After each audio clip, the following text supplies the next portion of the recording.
Welcome back po sa aking munting channel, Mr. Ukol. Nandito na naman po ang inyong lingkod para magbigay ng tips at giya. Para naman po sa araw ng Miyerkules, April 15, 2026. Last week, no? PJC, ngayon naman sa Metro Turf tayo. Metro Manila Turf Club. Yan ang ating pista na gaganapin bukas. Shoutout tayo dyan sa Januario OTB kay Boyet, dyan at sa Kalayaan OTB, Magalang OTB, shoutout sa inyo, dyan sa Sabarte OTB kay Nick Larry Malbargoco. Nabati po kay lahat ni Mr. Benny Ong or Ben Ong, kay Erwin Alberto, Jandel De Villa, Doc Nab Semilla, salamat sa iyong binigay po, at kay Sir Buboy Semilla, kay Boss RB Borja, shout out sa inyo lahat. Start na tayo. Race number 1 po. Ito po yung ating start ng winner take all event, covers races 1 to 7. 7 karera lang tayo . Meron tayo ditong 8 entries, 7 betting options lang. At 3-year-old and above maiden race tong karera na to, no. Actually, mga bagong kabayo ba dito? Ang gusto ko dito yung entry number 6 na si Colin Dexter. Isang matuli na kabayo. Pareho sila ni Got Talent pero tingin ko kung papaunahin si Colin Dexter, para sa akin mas magaling to. Pero ganun din, Got Talent, may prueba rin na maganda yan. Si Colin Dexter, segundo yan kay Thunderstorm nakaraan last April 1. Nagtala po yan ng 114.8. Medyo nalucha lang din yan, ano? Ganun din yung kakampi niya, si Got Talent, segundo rin nakaraan yan. Kay Crolisa naman, may 114.8 din last March 31. Susuluhin ko po ito, yung coupled entry Colin Dexter and Got Talent. Siguro kung kukuha ko ng pang-alalay ko, yung uno, makalabas lang na maganda. Pero susuluhin ko po ito, Colin Dexter, Got Talent. Good luck po. Race number 2 na po tayo, bayang karista. Ito naman po yung ating Pick 6 event, covers races 2 to 7. 7 entries tayo dito, distansya 1,200 meters, tulad ng race 1, 1,200 meters lang din yun . Pero dito naman, class 5, 17 to 41 split na grupo. First choice ko po dito yung entry number 5 na si Success of Times. Si Success of Times, lumaban niya nakaraan, medyo hindi maganda sinalida, pero may 1.15 yan dito sa 1,200 meters. Although andito si Mirror of Justice na isang matulin at si Live Like an Angel, pero tingin ko naman kaya niya yung area nitong mga to.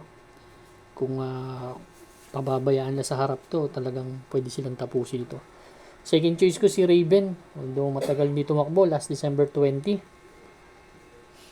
Tercero dumating yan kila Footloose, kila Sneaky Eyes, 129.4.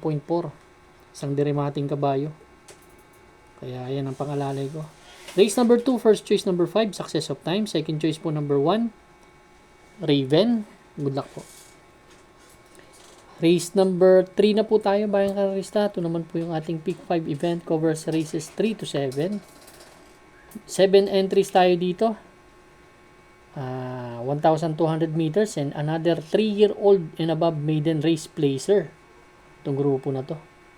Pareho ng race number 1. Ang first choice ko po sa race number 3, yung numero 6 na si Materialists. Ito, nag-barrier nakaraan.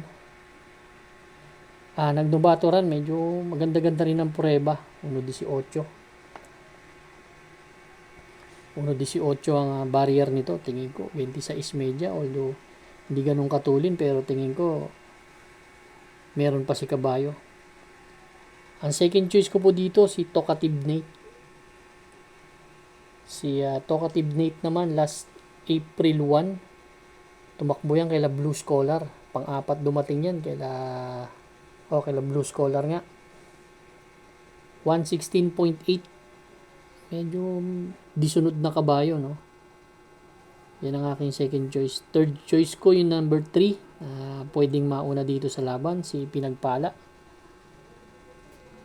May palaging nasa harapan yan. May 1.17 media rin sa 1,200 meters.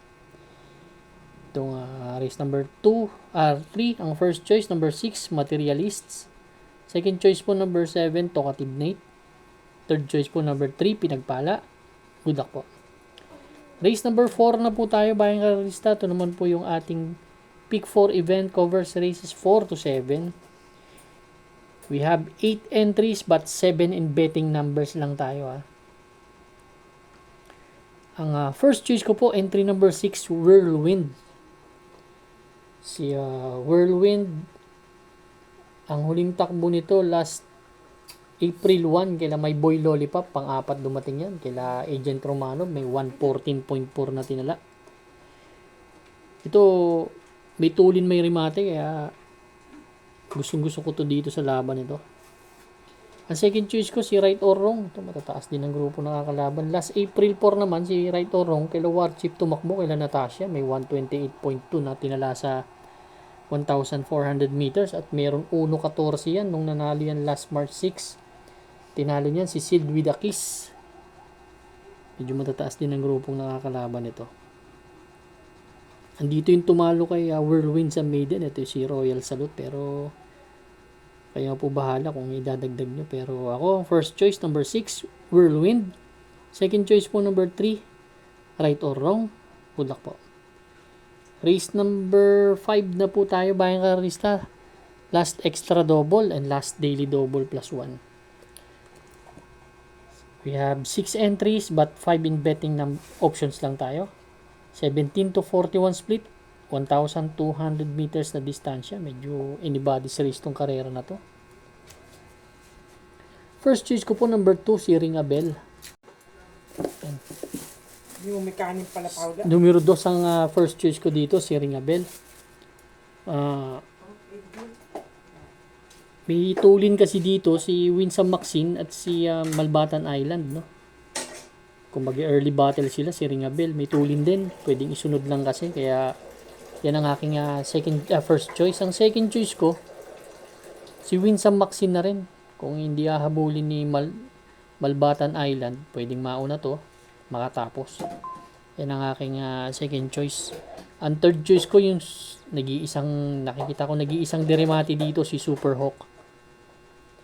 Kaya talagang kung bakbakan sa harap, ganda rin ng post position, nasa labas, pwedeng makarimate. Race number 5 po, first choice number 2, Ring a Bell. Second choice number 3, Winsome Maxine. Third choice po number 6, Super Hawk. Good luck po. Race number 6 na po tayo, bayang karalista. The penultimate race. Last double natin. 7 entries tayo dito. 17 to 41 split na grupo. 1,200 meters na distansya. First choice ko po, entry number 6, Trizan. Although inconsistent na kabayo, kaya lang may 1.14 preba kasi ito sa 1,200 meters. Tataas din ang grupong nakakalaban ito, kaya yan ang aking first choice. Second choice ko, si Barayong. Si Barayong naman may 116.2 yan nung tumakbong panlima dumating kila Lynch Pride yan nakaraan. Isang diremating kabayo. Yan ang aking second choice. Third choice ko, si Give Me a Break. Ito medyo hindi maganda tinakbo nakaraan. Siguro kapagpag pa ng kalawang, no? Yan lang din naman ang grupong babagsakan talaga niya, kaya tingin ko kung maganda-ganda i-break sa largahan, makapigil ng konti, may tsamba. Race number 6 po, ang first choice number 6, Streisand. Second choice po number 7, Barayong. Third choice po number 3, Give Me a Break. Good luck po. Race number 7 na po tayo, bayang karalista. Last and final race for Wednesday night racing, paratingan po ng ating mga exotics, winner take all, pick 6, pick 5, pick 4, last extra double, and last daily double plus 1. 8 entries, 1,200 meters distance, 17 to 41 split. First choice ko po, number 2, Follow the Ruler. Kasi Follow the Ruler, isang dibanderang kabayo. Matagal na huling takbo nito na regular race, official race. Last October 26 pa ang huling tinakbo nito. Pang-apat dumating kila Doña Chichay Rule the World. May prebang 128.4. Pero nag-barrier yan nakaraan. Last April 1 lang, may 1.16 na tinalayan. Isang dibanderang kabayo po yan. Kung mauna to dito, malaki ng chance ang manalo. Second choice ko si Essential Lady. Kasi nanalo na to dito, kaya pwedeng isunod lang kung may hahabol kay Follow the Ruler. Tsaka nakasunod lang din yan. Ang matulin pang nakikita ko si Music and Magic, pero I doubt na kaya nila sa harap to pag maganda sa lila nito.